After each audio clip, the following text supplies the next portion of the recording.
Hi, my name is Dick Eastman. You're watching a video report from EOGN.com. And the subject for today is, how good is a $25 camcorder? Good question. You wouldn't think it'd be that great. I actually wrote an article a few weeks ago about a $99 camcorder that I purchased, and I was impressed with that. I wrote good things about it for a relatively inexpensive camera. Barbara Harmon contacted me by email and said, well, how about a $25 camcorder? And I thought to myself, that doesn't sound right, $25. Well, it turns out a Big Lots store that near Barbara was running a sale at the time, and they were selling camcorders for $25. I went online on the biglot.com, checked it out, and sure enough, there was there. I clicked to find the nearest store to me, and found that the nearest store was in fact about 300 or 400 miles away. Didn't do me much good. And in fact, they don't do mail order.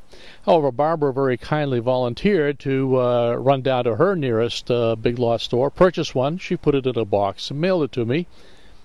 And that's what we have here today. Interesting little camera. In fact, it looks tiny. Let's compare that to a regular camcorder. This particular one that I have, other one that I have here, you'll notice is significantly larger. This is a Canon, and it's typical of the camcorders that you purchase at camera stores and department stores. Has a flip-out screen which you can rotate around like that. You can even rotate it 180 degrees so that the people you're taking pictures of can see the tiny screen and see themselves as they're being recorded. Nice little camera. These things run anywhere from $200 to perhaps $800. Let's contrast that, and they have a, before I forget, I should point out they have a very nice through-the-view finder capability here. You can look right down through there and see everything. Let's compare that to the little $25 camera, which is noticeably smaller. It does have a flip-out screen, however. At first, it looks just like the big one. What you quickly notice, however, the screen does not flip over. It's kind of fixed in position. You can flip it in or flip it out, but that's it. And there is no viewfinder for up here with your eye. It's somewhat limited. It runs only off 3 pen light cells, unlike the bigger cameras that typically have rechargeable batteries. However, just like the big cameras, it does tend to record directly to digital, and in fact, there is a little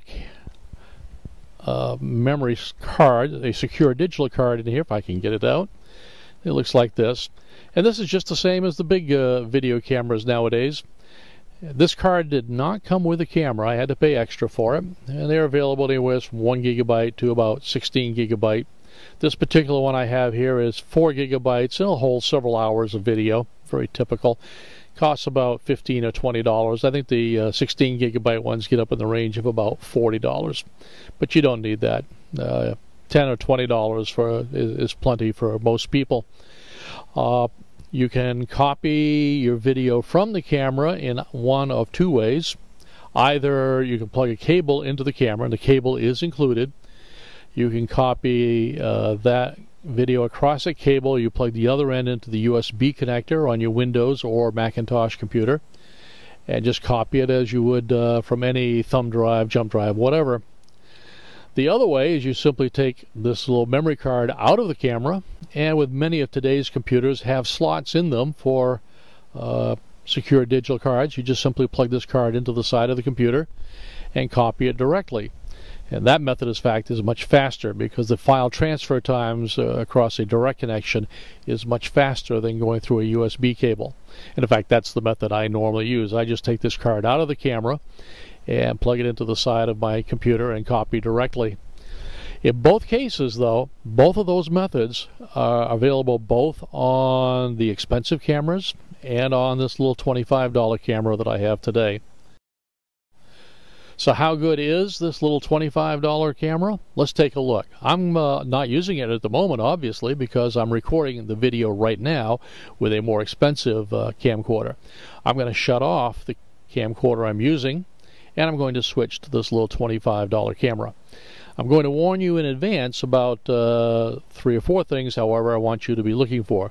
The very first thing is going to be very obvious. The audio is different. The camera I'm using at the moment obviously is an external microphone. It's this one here in my hand.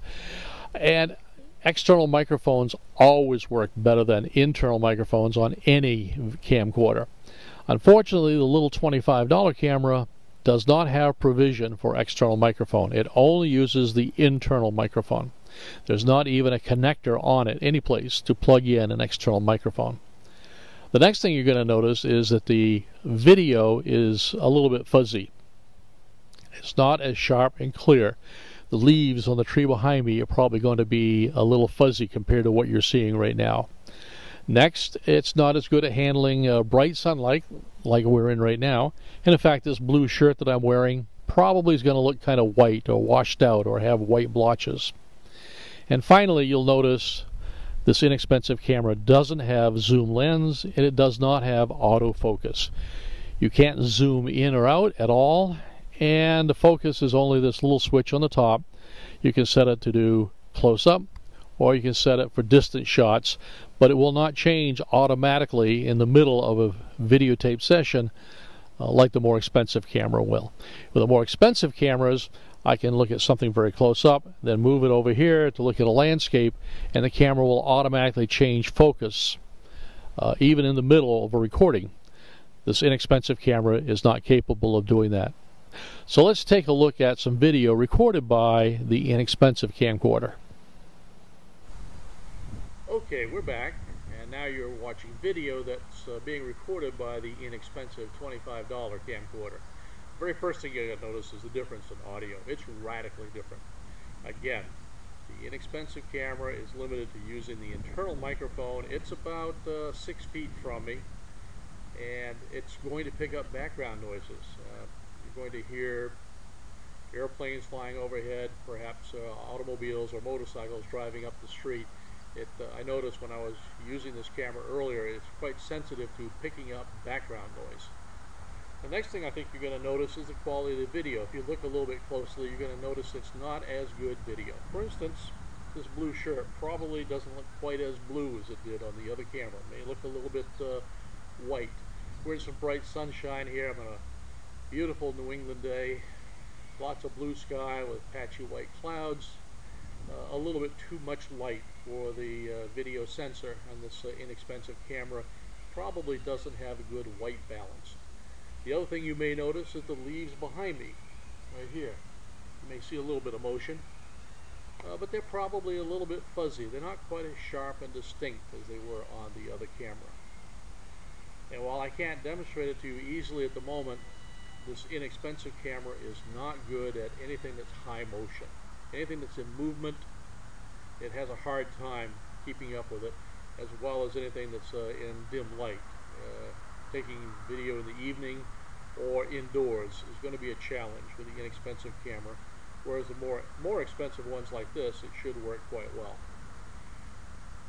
In fact, motion I found was a bit of a problem. This is not the camera that you would be taking to the Indianapolis 500.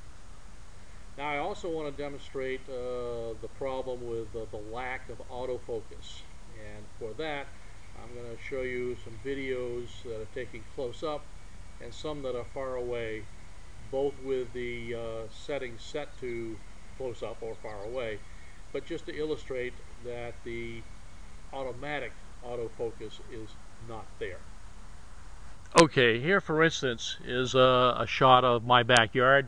You see the roof on my next door neighbor's garage, and the camera at this moment is set for distance. In reality, everything should be fairly well focused at this moment.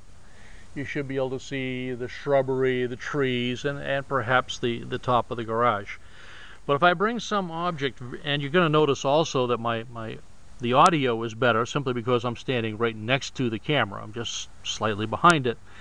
Therefore, the microphone is going to work better. But if I go to look at an object that's up close, it's probably going to be a bit fuzzy because there is no automatic focus. Let's take a look at some such object. Now you see right here, this is the more expensive Canon video camera that I was talking about, and I suspect it's a little bit fuzzy because the inexpensive camera could not automatically refocus from distance to local. Now if we wait a second, I'm going to change the manual focus on this inexpensive camera.